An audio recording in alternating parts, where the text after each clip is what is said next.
जय हिंद दोस्तों, स्वागत है आपका जीएस के प्रैक्टिस सेशन सीरीज में। जैसा कि दो सीरीज आई है आपको और आपको पता चल गया होगा कि क्या मज़ा है इसमें जीएस में और जीएस के प्रैक्टिस में। किसी चीज़ का प्रैक्टिस बड़ा मायने रखता है। आप क्रिकेट खेलते हैं तो क्रिकेट का प्रैक्टिस भी बड़ा मायने रखता है, ठीक है, इस बात को याद रखिएगा। और किसी भी चीज़ एनीवन, पढ़ाई से लिखाई से सब कुछ, अगर आप मान लेना कि आप ईटा की जोड़ाई कर रहे हैं तो उसमें अगर प्रैक्टिस है, आपका ताश खेलते हैं उसमें प्रैक्टिस है, तो प्रैक्टिस बड़ा मायने रखता है। तो अब तीसरे सीरीज को हम लेके आए हैं और जाहिर सी बात है कि अब नहीं कहते हैं कि मैं आपका दिमाग थोड़ा सा घुमाने वाला हूं कि अब कैसा प्रश्न मिलेगा हम लोगों को, ठीक है। तो चलिए देखते हैं कैसा प्रश्न मिलता है। शुरू करते हैं अपनी सीरीज को, क्योंकि क्वेश्चन ज़्यादा है तो हो सकता है लिंक करने में ज़्यादा समय लग जाए। एक चीज़ याद रखना कि क्वेश्चन कम होगा लेकिन आपको जीएस का जो मैटर है ना, जो लिंकिंग है ना, वो बहुत ज़्यादा मिलेगी और इससे आप भी सीख सकते हैं कि क्या फ़ायदा है क्या नहीं फ़ायदा है। तो चलिए शुरू करते हैं, ठीक है। पहला क्वेश्चन है आपके स्क्रीन पर, ठीक है ना। पहला क्वेश्चन है आपके स्क्रीन पर कि घुमुरा कहाँ का लोक नृत्य है। घुमुरा कहाँ का लोक नृत्य है, ठीक है ना। लोक नृत्य की बात हम कर रहे हैं, लोक नृत्य की बात कर रहे हैं कि घुमुरा कहाँ का लोक नृत्य है। घुमुरा। अब यहाँ पे कुछ लोग क्लियर करेंगे कि सर घूमर होगा, नहीं, घुमुरा है, ठीक है ना। ऑप्शन नंबर ए है आपका उड़ीसा, ऑप्शन नंबर बी है Andhra Pradesh, option number C है जम्मू कश्मीर और ऑप्शन नंबर डी है महाराष्ट्र, ठीक है ना। Option A Orissa, B Andhra Pradesh, C Jammu Kashmir और डी महाराष्ट्र। तो आपका उत्तर क्या होगा? मुझे लगता है कि आंध्र प्रदेश होगा। आंध्र प्रदेश होगा क्या, या महाराष्ट्र होगा, या जम्मू कश्मीर होगा? अरे नहीं भाई साहब, आपका घुमुरा जो है ना वो कहाँ का नृत्य है? तो उड़ीसा का है। लोक नृत्य की बात कर रहे हैं। नृत्य दो प्रकार का, एक शास्त्रीय नृत्य और दूसरा लोक नृत्य। तो शास्त्रीय नृत्य जिनका वर्णन शास्त्रों में है और लोक नृत्य जो कि वहाँ के लोगों द्वारा एक परंपरा में ला दिया गया है, उसे लोक नृत्य कहा जाता है। तो घुमुरा किस राज्य का लोक नृत्य है? तो ये आप याद रखिएगा, उड़ीसा का लोक नृत्य है। कौन भैया? घुमुरा। अब यहीं से आपको पता होगा कि ओडिसी यहाँ का, ओडिशा का एक शास्त्रीय नृत्य भी है। तो अगर पूछेगा ओडिसी कहाँ का शास्त्रीय नृत्य है? ओडिशा का। और घुमुरा कहाँ का लोक नृत्य है? ठीक है ना, तो ओडिशा का। अब देख लो, ये बकलोल आदमी आज हमसे फंस गया, नृत्य वाले, नाच गाने वाले फंस गए हमसे और पूछ दिए कि नृत्य के विषय में। तो एक काम करते हैं ना, क्यों ना 5 मिनट का समय लेके, 2 मिनट का समय लेके, 3 मिनट का समय लेके, ये मतलब कि जो इंपॉर्टेंट लोक नृत्य हैं जो हमें अभी आ रहा है दिमाग में, एक बार लिंकिंग कर जाते हैं। तो चलिए शुरू करते हैं। अगर पूछेगा घुमुरा कहाँ का लोक नृत्य है तो ये तो मैंने बता दिया आपको, ओडिशा, ठीक है ना। और ओडिसी भी कहाँ का है? ओडिशा। अब बात कर लेते हैं टिप्पानी। टिप्पानी इंपॉर्टेंट है, रेलवे ग्रुप डी में प्रश्न बन चुका है पिछले साल 2018-19 के सेट में, देखना ये, ठीक है ना। टिप्पानी, ये टिप्पानी कहाँ का है? गुजरात का। देखो, जो चीजें आप नहीं पकड़ पाते उसकी हम बात करेंगे। टिप्पानी कहाँ का है? गुजरात का। और गरबा डांडिया भी कहाँ का है? गुजरात का। तो बिल्कुल याद रखिएगा, गरबा डांडिया और टिप्पानी कहाँ का लोक नृत्य है? गुजरात का। अगला है नट पूजा। नट पूजा भगवान कृष्ण का पूजा होता है। और कली गोपाल, ठीक है ना, कली गोपाल, ये कहां का नृत्य है? तो असम का है। और असम का शास्त्रीय नृत्य क्या है? बिहू है। बिल्कुल याद रखिएगा। इसके बाद बात कर लेते हैं कठपुतली, घूमर और नौटंकी, ठीक है ना। कठपुतली, पुतली, देखो यहां पर घूमर है, घुमुरा नहीं है, ठीक है ना। घूमर कामा कालबेलिया, कालबेलिया, ये अगर देखा जाए तो किस राज्य का है? तो बिल्कुल याद रखिएगा, ये जो नृत्य है वो है आपका राजस्थान का। अगला है करगा, करगा कुनीथा, कामा कुनीथा, ठीक है ना। करगा कुनीथा, ये आपका कहां का है? तो ये कर्नाटक का है। और कर्नाटक का जो शास्त्रीय नृत्य है उसका नाम है यक्षगान। एक और जोड़ लेते हैं। अगर पूछेगा बाउल, बहुत इंपॉर्टेंट है, कई बार परीक्षा में पूछ लेता है, बाउल कहाँ का है? पश्चिम बंगाल का। तो बिल्कुल याद रखिएगा मेरे लाल और लालियों, ध्यान से, कि आपका देखो एक नृत्य आया, एक लोक नृत्य आया, मैंने सभी का बायोडाटा रख दिया आपके सामने। और भी हैं, थोड़ा सा वीडियो लंबा ना हो इसलिए अभी थोड़ा ही लिंक होगा, अभी तो आपको लॉलीपॉप दे रहे हैं, ठीक है ना। इसके बाद अगर आपको और भी आनंद चाहिए तो मेरा तो सपोर्ट करना पड़ेगा, हार मान के आपको सपोर्ट करना पड़ेगा मेरा, ठीक है ना। और सपोर्ट में क्या करना है यार, कोई पैसा वैसा थोड़ा लग रहा है, लाइक कर दो, शेयर कर दो, भेजते रहो, दूसरों के पास भेजते रहो, वो गरीब आदमी को मजबूरन देखना पड़े वीडियो, ठीक है ना। और और मजबूरन लाइक करना पड़े, कमेंट करना पड़े उसे, ठीक है। तो बिल्कुल याद रखना, घुमोरा कहाँ का है? उड़ीसा का। ओडिसी कहाँ का है? उड़ीसा का। टिप्पानी कहाँ का? गुजरात का। नट पूजा कलीगोपाल कहाँ का? असम का। गरबा डांडिया गुजरात का। कठपुतली घूमर कालबेलिया राजस्थान का। करगा कुनीथा और यक्षगान कहाँ का? कर्नाटक का। बाउल पश्चिम बंगाल का। मोहिनीअट्टम केरल। कृष्णअट्टम केरल। कुचिपुड़ी आंध्र प्रदेश।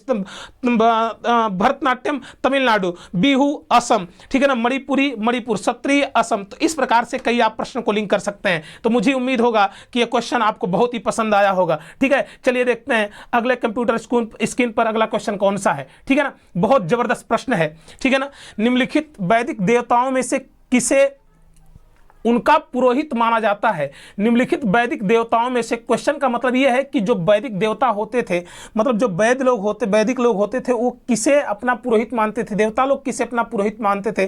जैसे आप सुने होंगे महाभारत में या कृष्ण में कि देवगुरु बृहस्पति, दैत्य गुरु शुक्राचार्य। तो ऐसे ही पूछ रहा है कि वैदिक देवताओं में किसे उनका पुरोहित माना जाता था।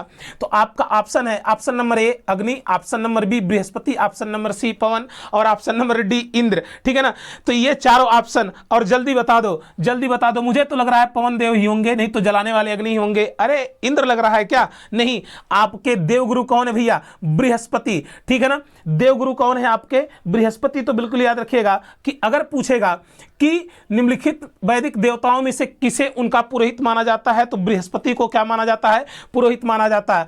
अब बात कर लेते हैं, वैदिक आ गया वेद, और वैदिक सभ्यता को हम कैसे छोड़ दें? मेरा बीपी खुद हाई हो जाएगा, अरे मैं छोड़ दूंगा तो, है ना। वैदिक सभ्यता की अगर बात करें तो थोड़ी वैदिक सभ्यता में बात कर लेते हैं। हमारे 4 वेद थे, ठीक है ना। ध्यान सुनना बेटा, 4 वेद थे, ठीक है ना।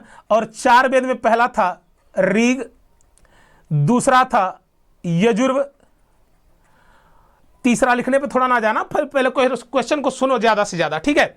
चौथा सामवेद, तीसरा सामवेद और चौथा अथर्ववेद। ऋग्वेद का एक उपवेद था, उसको कहा जाता था आयुर्वेद, और इसमें बहुत अच्छी अच्छी औषधियों का वर्णन है, आयुर्वेद। यजुर्वेद का है जो उपवेद, उसका नाम है धनुर्वेद, धनुर्वेद। और जो सामवेद का उपवेद है उसका नाम है, सामवेद का है ना, गंधर्ववेद, गंधर्ववेद। और जो अथर्ववेद का उपवेद है उसका प्यारा सा नाम है शिल्पवेद, ठीक है ना। इसके बाद यजुर्वेद, ऋग्वेद का जो पाठ करने वाला पाठक होता था उसे कहा जाता है होता या होत्री। क्या कहा जाता था? होता या होत्री। यजुर्वेद का पाठ करने वाला कहलाता था अध्वर्यु, अध्वर्यु। और अगर पूछेगा सामवेद का पाठ करने वाला क्या कहलाता था, तो सामवेद का पाठ करने वाला कहलाता था उद्गाता। क्या कहलाता था? उद्गाता। और अथर्ववेद का पाठ करने वाला कहलाता था बेचारा गरीब इंसान, ब्रह्म, ठीक है ना। तो ये आपका लिंकिंग है। अब बात कर लेते हैं सबसे प्रथम वेद इसमें से कौन है? ऋग्वेद, जिसमें 10 मंडल, ठीक है ना, 10 मंडल, 1028 सूक्त, ठीक है ना, और 10,462 क्या है भैया? मंत्र हैं। तो अगर पूछेगा किस मंत्र में, वेद में, मंडल में गायत्री मंत्र का वर्णन है, तो गायत्री का वर्णन आपके तीसरे मंडल में है। 9वें मंडल में सोमरस का वर्णन है। सोमरस पी जाओ, जीवन का आनंद ले लो। प्रधानी खत्म हो गया, आप सोमरस नहीं मिलेगा, ज्यादा दिमाग ना लगाओ, ठीक है ना। अब सोमरस लेने जाओगे तो दिक्कत होगा, अपना पैसा से लेना पड़ेगा। इसके बाद अगर बात कर लें 10वें मंडल, 10वां मंडल तो गजब इंपॉर्टेंट है। इसी में वर्ण व्यवस्था का, यानी कि जो कर्म के आधार पर वर्ण व्यवस्था थी, ठीक है ना, पुरुष सूक्त में इसी का वर्णन किया गया है। तो एक बार फिर से कवर कर दे रहे हैं, निम्नलिखित वैदिक देवताओं में से किसे उनका पुरोहित माना जाता था, तो बृहस्पति को माना जाता था। मैंने ऋग्वेद, यजुर्वेद, सामवेद, उनके उपवेद कितने होते हैं, आयुर्वेद, धनुर्वेद, गंधर्ववेद, शिल्पवेद, और उनके पाठकों जो पाठ करने वाले होते हैं सबको मैंने कवर कर दिया। अब थोड़ा सा यहां से एक चीज और याद रखना, अगर पूछेगा वैदिक कालीन सबसे पवित्र नदी किसे माना जाता था, तो पवित्र नदी माना जाता था सरस्वती को, सरस्वती, ठीक है ना, सरस्वती को माना जाता था। और वही अभी घग्गर के रूप में उसे जाना जाता है, लेकिन सबसे प्रमुख जो नदी थी वो माना जाता था सिंधु को, ठीक है ना। इसीलिए आप देखेंगे कि सिंधु नदी और आसपास के किनारे वो सभ्यता पनपी बड़ी थी, वैदिक सभ्यता, ठीक है। अब यहां पर इंद्र सबसे प्रमुख देवता बेचारे थे, जिनको आज तक कोई नहीं पूछता। बार बार में जब भी कोई आक्रमण या कोई राक्षस इनके ऊपर आक्रमण करता है तो भक्त के बेचारे किसी किसी के पास जाते हैं, और जो भी क्या कहते हैं परिया होती है उनके साथ जीवन का आनंद लेते हैं। लेकिन वैदिक कालीन लोग इनको प्रमुख मानते थे, ऐसा ग्रंथों में लिखा गया है, ठीक है ना। इंद्र को कहा जाता था पुरंदर, क्या कहा जाता था? पुरंदर। तो बिल्कुल अगर पूछेगा इन्हें किसको पुरंदर कहा जाता था, पुरंदर का मतलब होता है किला को जीतने वाला, ठीक है ना, पुरंदर मतलब होता है किला को जीतने वाला। तो बिल्कुल ये क्वेश्चन मुझे लगता है कि आपको क्लियर हो गया होगा। तो इसी के साथ चलते हैं अगले क्वेश्चन पर कि अगला क्वेश्चन क्या कहता है। देखिए आपके कंप्यूटर स्क्रीन पर 1 लाख रुपए के लिए है, बता ले जाओ और 1 लाख रुपया ले लो। अरे भाई साहब सब बता देंगे, इसमें अमीर गरीब सब बता देंगे क्योंकि सब लोग पढ़े हैं, लेकिन फिर भी हम प्रयास करते हैं कि इससे और भी चीजों को निकालने का। तो भारतीय पुनर्जागरण का जनक किसे कहा जाता है? भारतीय पुनर्जागरण का जनक किसे कहा जाता है? ऑप्शन नंबर ए स्वामी विवेकानंद को, बाल गंगाधर तिलक को, ये बी होगा, थोड़ा सा मैं भूल गया हूं इसको। ऑप्शन नंबर बी बाल गंगाधर तिलक को, ऑप्शन नंबर सी राजा राम मोहन राय को और ऑप्शन नंबर डी सुरेंद्र नाथ बनर्जी को। ये 4 ऑप्शन है, आंख बंद करके बता दोगे, सोते हुए बता दोगे, भेली खाते हुए बता दोगे, सब बता दोगे, लेकिन बता देना जरूर। लेकिन इससे प्रश्न क्या बन सकता है उसकी बात कर लेते हैं। तो सभी लोग जानते हैं कि भारतीय पुनर्जागरण का जनक कहा जाता है भैया किसे? सुरेंद्रनाथ बनर्जी को? जी नहीं, राजा राम मोहन राय को। मोहन राय को बाद में राजा बने, जीवन में राजा बन गए, सबका राजा बन गए। तो राजा राम मोहन राय को भारतीय पुनर्जागरण का जनक कहा जाता है, इस बात को याद रखिए। लेकिन अगर राजा राम मोहन राय मिल गए मुझे तो मैं इतना जल्दी छोड़ूंगा नहीं। ये बड़े खतरनाक इंसान थे, इनकी बातें समझ में नहीं आई लोगों को कि आखिर ये कहना क्या चाहते हैं, लेकिन फिर भी लोगों को समझ में आया कि भारत को जागृत करना चाहते हैं। ये भारत को जो रूढ़िवादी परंपरा है जिसमें छुआछूत वर्ण व्यवस्था ये इंक्लूड है, इससे बाहर निकालना चाहते थे। ठीक है, तो राजा राम मोहन राय के विषय में बात कर लेते हैं। अब सुनना, पहला प्रश्न पूछेगा, नौ प्रभात का तारा, नौ प्रभात का तारा। अब थोड़ा सा मैं लिखने का प्रयास अच्छा कर रहा हूं ताकि आप स्क्रीनशॉट भी ले लो। नौ प्रभात का तारा किसे कहा जाता है? राजा राम मोहन राय को। आधुनिक भारत का पिता, आधुनिक भारत का पिता किसे कहा जाता है सर? राजा राम मोहन राय को। फिर पूछेगा कि ब्रह्म समाज की स्थापना, ब्रह्म समाज, पहले ब्रह्म सभा था बाद में ब्रह्म समाज हुआ, ब्रह्म समाज की स्थापना, बाद अकामा आत्मीय सभा, आत्मीय सभा की स्थापना, ठीक है ना। फिर पूछेगा वेदांत सोसाइटी की स्थापना, वेदांत सोसाइटी की स्थापना। फिर पूछेगा वेदांत कॉलेज की स्थापना किसके द्वारा की गई है? तो ये है राजा राम मोहन राय। सभी प्रश्नों का उत्तर एक ही है, नौ प्रभात का तारा, आधुनिक भारत का पिता, पुनर्जागरण के जनक, ब्रह्म समाज की स्थापना, आत्मीय सभा, वेदांत सोसाइटी, वेदांत कॉलेज, सभी का एक ही उत्तर आपको दिखाई देगा, वह है राजा राम मोहन राय। अगला है, इसमें जोड़ सकते हैं आप, जोड़ना चाहेंगे तो। राजा राम मोहन राय को ऐसे छोड़ दोगे तो कल ही हमें गाली देंगे कि मंगल पांडे कुछ हमारे विषय में नहीं जानता था,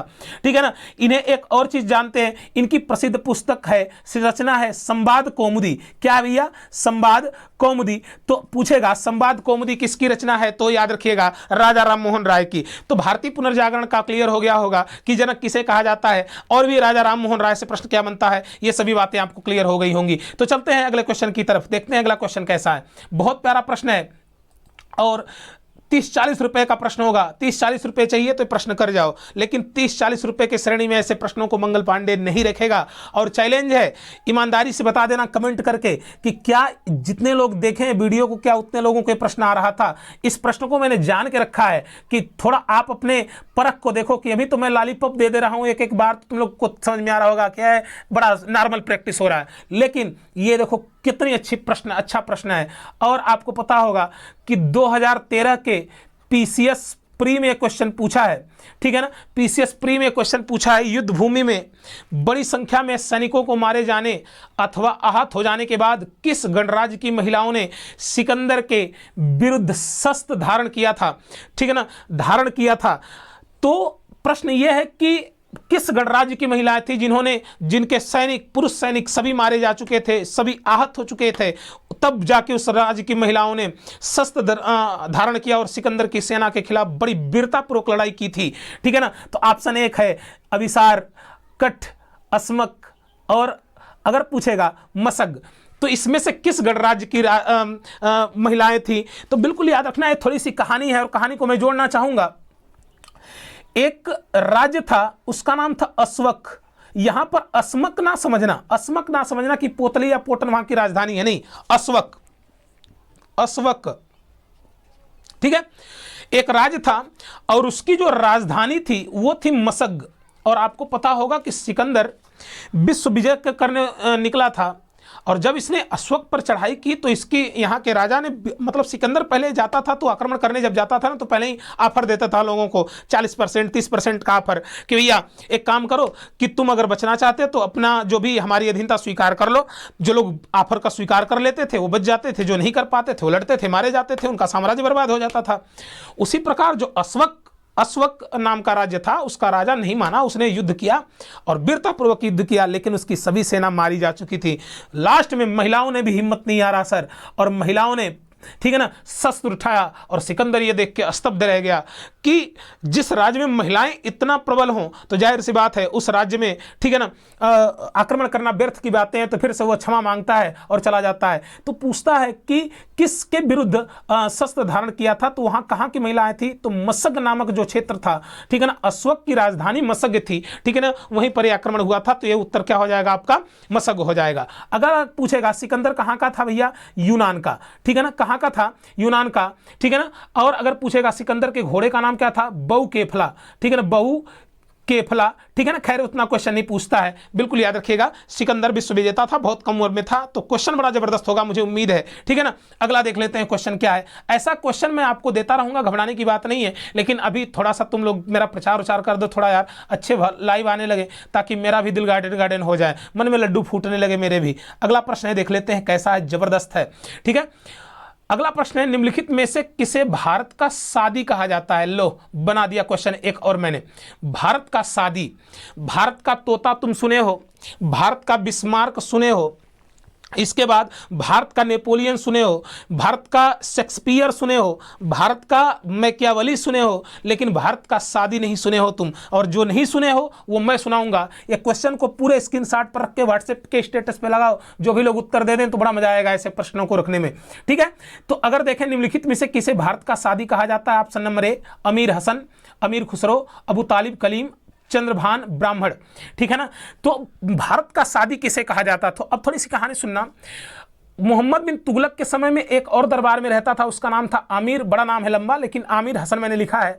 ये बहुत अच्छा गजल गाता था, गजल लिखता था, गजल गाता था, इसीलिए इसे भारत का सादी कहा जाता है। तो आपका उत्तर क्या होगा, ऑप्शन नंबर ए, भारत का सादी किसे कहा जाता है, भारत का सादी कहा जाता है आमिर हसन को भारत का सादी कहा जाता है। तो बिल्कुल एक नया चीज आपके जीवन में मिल गया कि भारत का सादी किसे कहा जाता है, तो आमिर हसन नामक शख्स को, जो कि गजल का अच्छा लेखक था, ज्ञान करता अच्छा था, उसे भारत का क्या कहा जाता है, सादी कहा जाता है।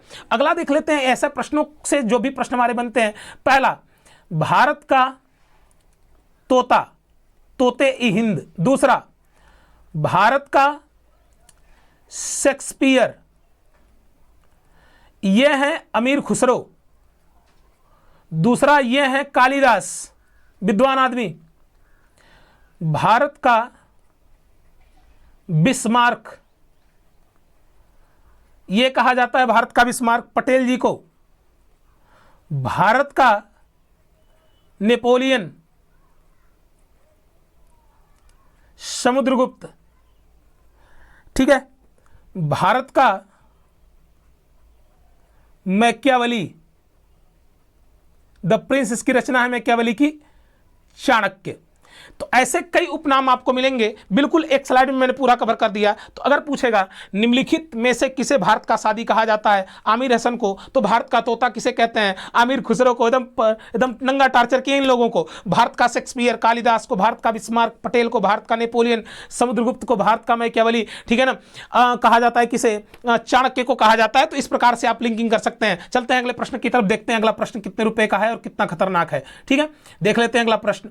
अगला प्रश्न है आपका बहुत जबरदस्त। निम्नलिखित में से किसने कौमी आवाज पत्रिका या पत्र का आरंभ किया था, कौमी आवाज पत्र का आरंभ, यानी कौमी आवाज पत्र का लेखन शुरू किया था, कौमी आवाज पत्रिका भी कह सकते हैं आप।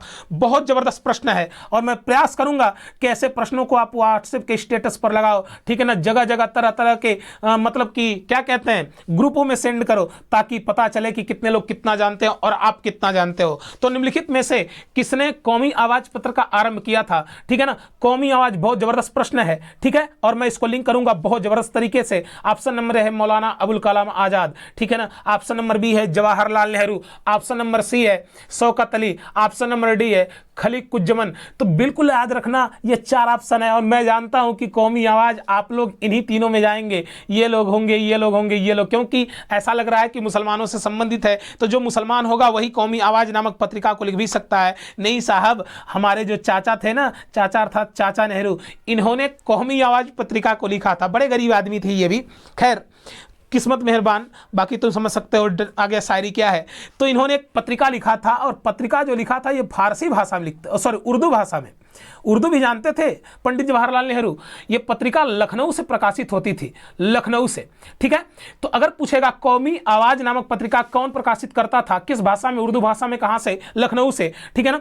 और अगर पूछेगा किसके लेखक कौन है भैया, तो जवाहरलाल नेहरू, ये बात को याद रखिएगा, ठीक है। अगला देख लेते हैं कि मतलब कि और क्या प्रश्न बन सकता है पत्रिकाओं से। तो जो विभिन्न पत्रिकाएं हैं सबको मैं एक जगह कवर कर लेता हूं एक बार। जो पुरानी यादें हैं जो तुम भूल रहे हो लॉकडाउन में, ठीक है ना, तुम्हें एक हदस बन चुका है कि हमें कहीं कोरोना होना हो जाए। इस कोरोना के बीच में मैं तुमको खुशी भरा एक फब्बारा देता हूं, आप शाम को बफर सिस्टम का आनंद लो और एक आध घंटा मेरे पर भी ध्यान देते रहो, ताकि आपका नॉलेज भी बना रहे। नहीं तो फिर बाद में मिलोगे ना, फिर बाद में रोना पड़ जाएगा, जो अभी का सिचुएशन उस हिसाब से। तो चलो शुरू कर देते हैं। पहला, बंदी जीवन पत्रिका के लेखक। दूसरा, बंदी जीवन हो गया, सत्यार्थ प्रकाश। आगे फिर पूछेगा शूद्रों की खोज, इंपॉर्टेंट है ये, बहुत जबरदस्त है, शूद्रों की खोज। फिर पूछेगा कि इंडिया डिवाइडेड,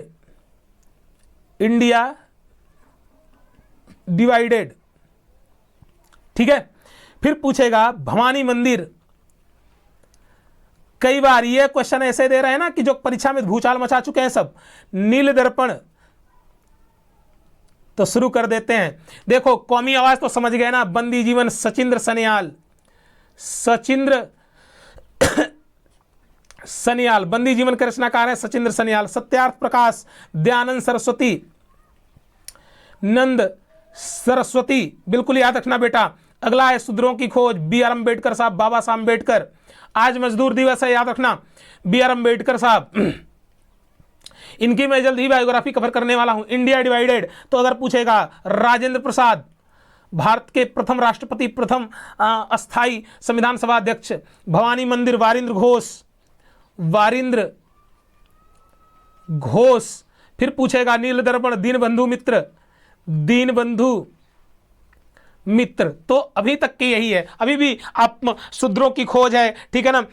अभी गांधी जी का जो कई पत्रिकाएं हैं, मदर टेरेसा का है, बाल गंगाधर तिलक का है, भगत सिंह का है, सुभाष चंद्र बोस का है। कई लिंक करना होगा, लेकिन स्लाइड भी मेरी छोटी है, ठीक है ना। तो अभी क्वेश्चन भी ज्यादा कराना है, तो इसलिए अभी तक के लिए इतना ही। बाकी और भी, क्योंकि क्वेश्चन आता रहेगा, क्वेश्चन यहां से उठाते रहेंगे। और मैंने बोला था ना कि 1 महीने के भीतर अगर रेगुलर तुम वीडियो देख रहे हो, तो मैं विश्वास के साथ कह सकता हूं कि आने वाले समय में तुम्हारे जीवन में खूब आनंद आने वाला है, ठीक है ना।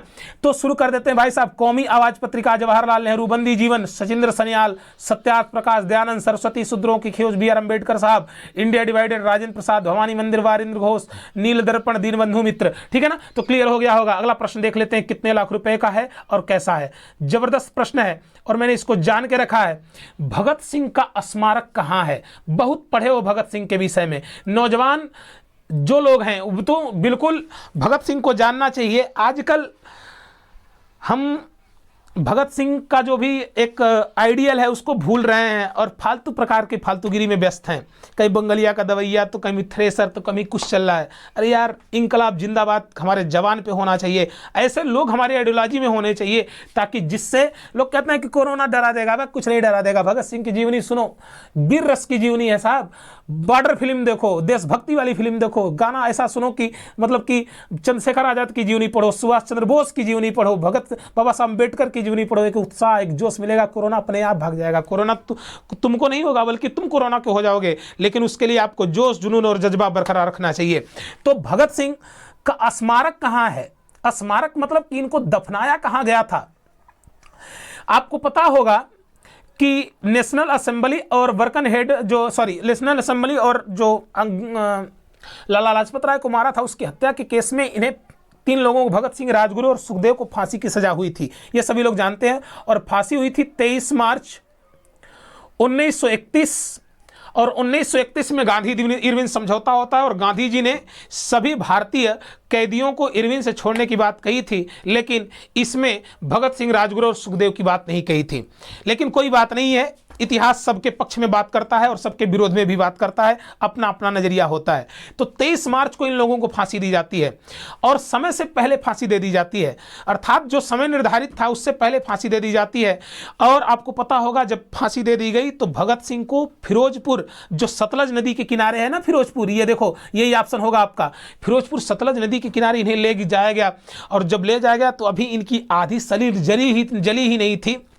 अंग्रेज जब देखे कि उमड़ती हुई भीड़ आ रही है, ये छोड़ के भग गए। तो वही प्रश्न मैंने बना दिया है, भगत सिंह का स्मारक कहाँ स्थित है? फिरोजपुर में आपका भगत सिंह, ठीक है ना, जो कि इंकलाब जिंदाबाद का नारा दिए थे, ठीक है ना। भगत सिंह फिरोजपुर, भगत सिंह का स्मारक कहाँ पे स्थित है? तो भैया फिरोजपुर में स्थित है। इन्हें फांसी कब दी गई थी, शहीद कब हुए थे? 23 मार्च 1931 को। इसीलिए 23 मार्च 1931 को शहीद दिवस के रूप में भी मनाया जाता है। अगला प्रश्न देख लेते हैं, बहुत जबरदस्त प्रश्न है। राजस्थान का लगभग एकाधिकार है, बहुत जबरदस्त प्रश्न है। अब कैसा प्रश्न? ऐसे प्रश्न को मैं ही रख सकता हूं कि राजस्थान का लगभग एकाधिकार है, मतलब कि किस धातु पदार्थ खाद्यान्न के उत्पादन में राजस्थान का एकाधिकार है, मतलब उससे आगे कोई जा ही नहीं सकता। तो यही मैं पूछा हूं, किसमें है? तांबा में, अभ्रक में, जस्ता में, डोलोमाइट में, ठीक है ना। अब आपको बताना होगा, कुछ लोगों का उत्तर आ गया होगा सर तांबा, ठीक है ना, तांबा में राजस्थान का एकाधिकार है। तो मैं बता दूं, गरीब इंसानों, गरीबी में ना जियो, नहीं तुम समझ लो कि इतना खतरनाक स्थिति कर देंगे, बिगड़ जाओगे तुम। तो राजस्थान का लगभग एकाधिकार आपका जस्ता में है सर, यानी कि जस्ता में राजस्थान का एकाधिकार था, है और रहेगा, क्योंकि इनके पास अरावली के रेंज में बहुत ज्यादा जस्ता का भंडार है, ठीक है ना। तो अगर पूछेगा जस्ता का सर्वाधिक उत्पादन कौन, तो राजस्थान। अब थोड़ी बात कर लेते हैं कि और भी चीज तो है, जैसे सोना, चांदी, हीरा, ठीक है ना, कहां कहां पर इनका उत्पादन होता है। तो पहली बात कर लेते हैं बॉक्साइट। बॉक्साइट का सर्वाधिक उत्पादन ओडिशा में। तो प्रश्न अभी 2020 के अनुसार है यह आंकड़ा। सोना का सर्वाधिक उत्पादन कर्नाटक में, ठीक है। हीरा का सर्वाधिक उत्पादन मध्य प्रदेश में। लोहा का सर्वाधिक उत्पादन ओडिशा आ चुका है, ओडिशा गर्दा कर दिया है एकदम, ओडिशा में। चांदी का सर्वाधिक उत्पादन राजस्थान में। और अगर पूछेगा कोयला भी किसके पास आ गया, तो राजस्थान, ओडिशा के पास, ठीक है। यूरेनियम का सर्वाधिक उत्पादन झारखंड में। तो ऐसे कई चीज आपको मिल सकते हैं कि राजस्थान का लगभग एकाधिकार तो है, लेकिन अगर पूछेगा बॉक्साइट का सर्वाधिक उत्पादन कहां होता है, ओडिशा में। सोना का कर्नाटक में, हीरा का मध्य प्रदेश में, पन्ना खान है ना हीरा की, ठीक है ना, और कर्नाटक में कोलार खान मिलेगी, ठीक है ना, हट्टी की खान मिलेगी जो सोना के लिए प्रसिद्ध है। लोहा का सर्वाधिक उत्पादन ओडिशा में। चांदी का सर्वाधिक उत्पादन राजस्थान में। कोयला का सर्वाधिक उत्पादन कहां पे है भैया, तो उड़ीसा में है। यूरेनियम का सर्वाधिक उत्पादन कहां पे है, तो आपको मैंने बता दिया कि झारखंड में है। तो उम्मीद है कि प्रश्न बड़ा जबरदस्त आया, समझ में आया होगा, ठीक है ना। आगे देखते हैं कि अगले स्लाइड पर कैसा क्वेश्चन है, कितने रुपए का है। तो सर ये आपका क्वेश्चन आपके स्क्रीन पर, कंप्यूटर स्क्रीन पर और ये 50 पैसे का भी प्रश्न नहीं है, लेकिन फिर भी बताने का प्रयास करना। किस देश को चीनी का कटोरा कहते हैं? किस देश को चीनी का कटोरा कहते हैं? चीनी का कटोरा, वही मीठा वाली चीनी, चीनी का कटोरा कहते हैं। ऑप्शन नंबर ए हवाई द्वीप, option number B Cuba, option number C Bharat, option number D Philippines. किसे कहते हैं? आ गया होगा जबान पर साहब, क्यूबा को चीनी का कटोरा कहते हैं। बाउल ऑफ शुगर क्यूबा को कहा जाता है, ठीक है ना। लेकिन एक चीज और पूछ लेते हैं, भारत का चीनी का कटोरा किसे कहते हैं? तो गोरखपुर को कहते हैं। किसे कहते हैं? गोरखपुर को कहते हैं। और उत्तर प्रदेश का चीनी का कटोरा भी कौन होगा आपका, ठीक है ना, तो गोरखपुर होगा। इसीलिए भारत का क्यूबा और उत्तर प्रदेश का क्यूबा गोरखपुर को कहा जाता है। अब थोड़ी बात कर लेते हैं कि और भी क्या क्या संज्ञाएं दी गई हैं शहरों को, ठीक है ना, उसकी एक बात कर लेते हैं। जैसे पहला प्रश्न कई बार परीक्षाओं में पूछा है, विश्व की जन्नत, जहां पर सुंदर लोग पैदा होते हैं, तुम्हारे तरह खतरनाक नहीं, पेरिस, फ्रांस की राजधानी पेरिस। दूसरा, हर्मिट किंगडम, हर्मिट साधुओं का साम्राज्य, हर्मिट किंगडम, कोरिया, प्रश्न बहुत जबरदस्त है, थोड़ा सा याद कर लेना। संसार की छत, संसार की छत पामीर, पामीर। आगे अगर पूछेगा भूमध्य सागर का द्वार, बहुत प्यारा प्रश्न है। भूमध्य सागर का द्वार, तो यह है आपका जिब्राल्टर, जिब्राल्टर भूमध्य सागर का द्वार कहा जाता है। अगला है 7 टापुओं का नगर, अरे वही रे अपना महानगरी मुंबई, 7 टापुओं का नगर मुंबई। तो इस प्रकार से रक्तवर्ण महिला, रोम, ठीक है ना, ऐसा प्रश्न कई बार आपका बन सकता है, ठीक है ना। लिली का देश कनाडा, ठीक है ना। तो कई प्रश्न आपका बन सकता है, लेकिन मेरा लिंक करने का ये तरीका ये है कि ताकि ऐसे टॉपिकों को आप तुरंत कवर कर जाओ। तो किस देश को चीनी का कटोरा कहा जाता है? तो याद रखिएगा, क्यूबा को भारत का चीनी कटोरा किसे कहते हैं? गोरखपुर को उत्तर प्रदेश का गोरखपुर को विश्व की जन्नत पेरिस, हर्मिट किंगडम कोरिया, संसार की छत पामीर, भूमध्य सागर का द्वार, ठीक है ना, जिब्राल्टर। फिर पूछेगा भारत का 7 टापुओं का नगर किसे कहते हैं? तो मुंबई को कहते हैं। अगला क्वेश्चन देख लेते हैं, उम्मीद है कि क्वेश्चन बहुत जबरदस्त प्रश्न समझ में आया होगा।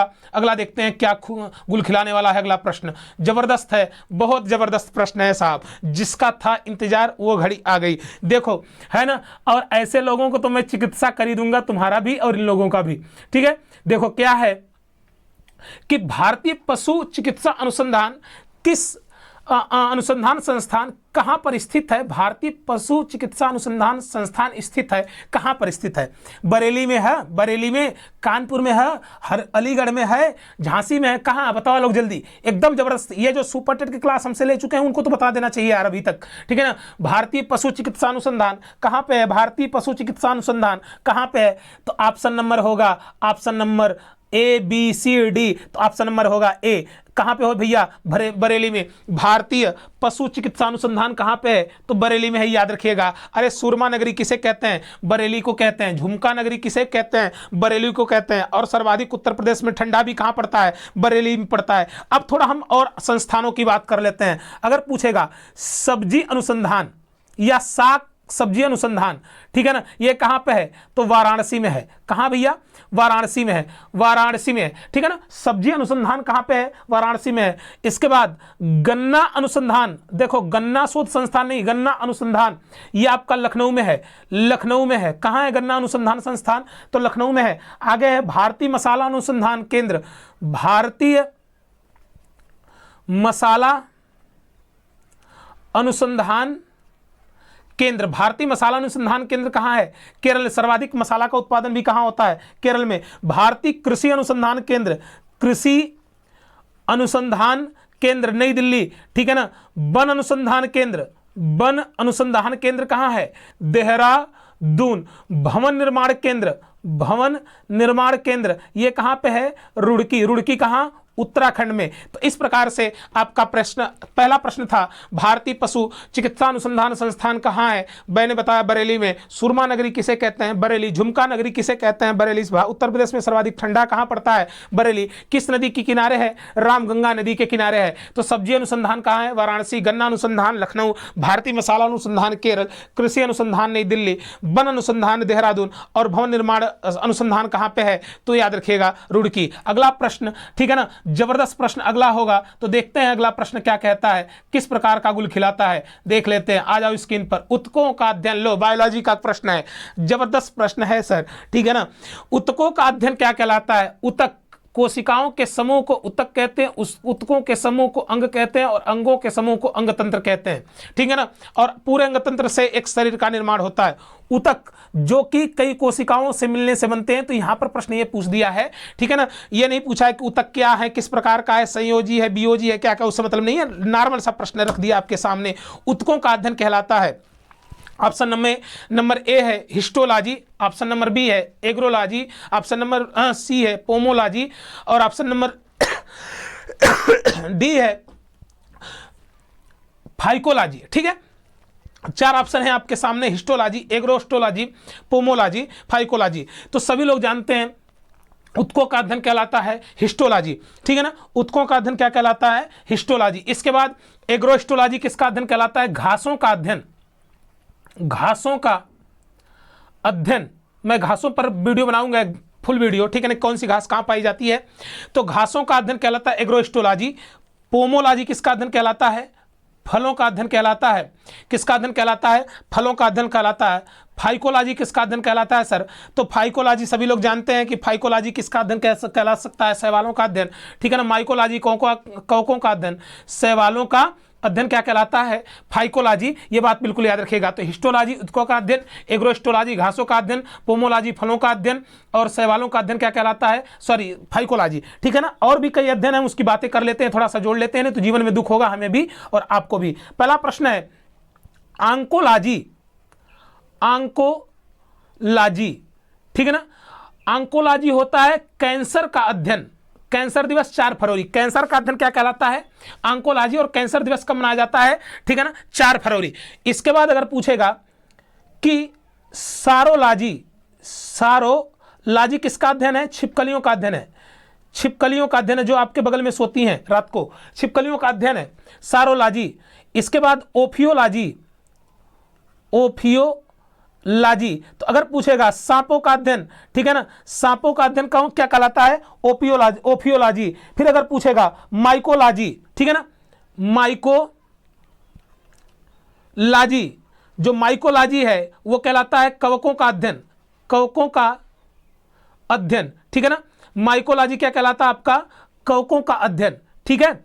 अब देखो फिर पूछेगा कि न्यूरोलॉजी, न्यूरोलॉजी किसका अध्ययन कहलाता है, तंत्रिकाओं का अध्ययन कहलाता है। तो तुम्हारी तंत्रिका खींच खींच के बड़ा कर दिया जाएगा, नहीं पढ़ोगे तो। ऊतकों का अध्ययन कहलाता है, ठीक है ना, हिस्टोलॉजी, एग्रोस्टोलॉजी घासों का अध्ययन, पोमोलॉजी फलों का अध्ययन, ठीक है ना, आंकोलॉजी कैंसर का अध्ययन, सारोलॉजी छिपकलियों का अध्ययन, ओफियोलॉजी सांपों का अध्ययन, इसमें कई जोड़ सकते हैं उसमें, हिप्नोलॉजी, माइकोलॉजी किसका अध्ययन, कवकों का अध्ययन, न्यूरोलॉजी तंत्रिकाओं का अध्ययन, ठीक है ना। तो उम्मीद है क्वेश्चन पसंद आया होगा। अगला देखते हैं क्वेश्चन किस प्रकार का क्वेश्चन है, जबरदस्त क्वेश्चन होगा। अगला क्वेश्चन है कि निम्नलिखित में से किसे कोशिका का आत्मघाती बैग कहा जाता है। निम्नलिखित में से किसे कोशिका का आत्मघाती बैग कहा जाता है। ऑप्शन है मेरे लाइसोसोम, राइबोसोम, डिक्टोसोम, फैगोसोम। पहली तो कोशिका शरीर की सबसे छोटी इकाई होती है, किसी भी शरीर की, पादप कोशिका हो या पादप शरीर हो या जंतु शरीर हो, सभी की सबसे छोटी इकाई होती है। अगर जिस प्रकार एक ईंट से एक भवन का निर्माण होता है, उसी प्रकार एक कोशिका से कई कोशिकाओं के समूह से एक शरीर का निर्माण होता है। तो शरीर में आत्महत्या की थैली लाइसोसोम कहा जाता है, क्योंकि इसके अंदर एक खासियत यह होता है कि जब भी कोशिका में कोई विकृतियां उत्पन्न होती है तो स्वयं फट जाती है, और इसमें का द्रव जो होता है ना, वो जो भी वायरस इंटर कर जाते हैं उसको मार देता है, इसलिए इसे कहा जाता है लाइसोसोम को आत्महत्या की थैली। अब आगे बात कर लेते हैं power house of cell, power house of cell, mitochondria, mitochondria बिल्कुल याद रखना। अगला कोशिका का रसोई घर, रसोई घर, कोशिका का रसोई घर कहा जाता है हरित लवक को, हरित लवक को, जहां से भोजन का निर्माण होता है। तो अगर हम बात कर लें, ये तो हो गया कोशिका। कोशिका की खोज कौन किया, रॉबर्ट हुक। जीवित कोशिका का खोज कौन किया है, लुएनहाक। और अगर पूछेगा कोशिका के केंद्रक का खोज कौन किया, रॉबर्ट ब्राउन।